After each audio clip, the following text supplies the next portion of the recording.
Welcome to the Saturday Update. I'm Nicole Gunn. Borders are being slammed shut to a number of African nations following the emergence of a new mutant strain of COVID. The World Health Organization has named it Omicron and declared it a variant of concern.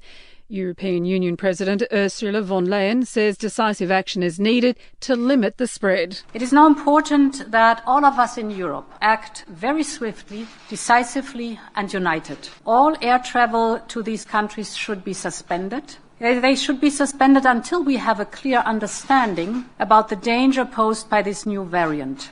The United States is among a number of nations restricting travel from 8 countries in Africa.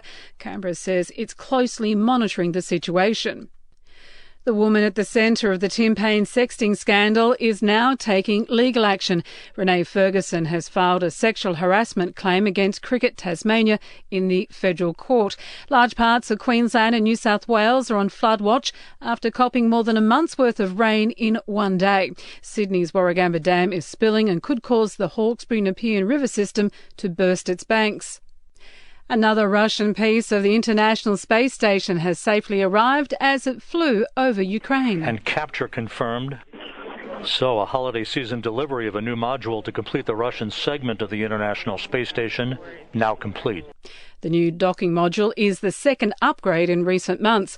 Rocker Bryan Adams has been admitted to hospital in Italy after testing positive for COVID for a second time in a month. The diagnosis has forced the 60-year-old to cancel an appearance at Tina Turner's induction into the Rock and Roll Hall of Fame. Actor Alec Baldwin has hired an attorney to deal with all the civil suits relating to a fatal shooting on the movie set of Rust. 2 lawsuits have so far been filed from a script supervisor and a gaffer.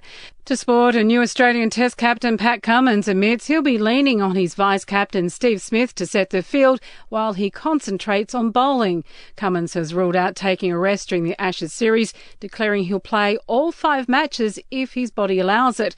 The first Test gets underway in Brisbane next month. And 3-time Melbourne Cup winning jockey Glenn Boss has announced his retirement. The 52-year-old's ride on board Spanish Mission will be his last ever. And we'll see you tomorrow morning for another episode of The Update.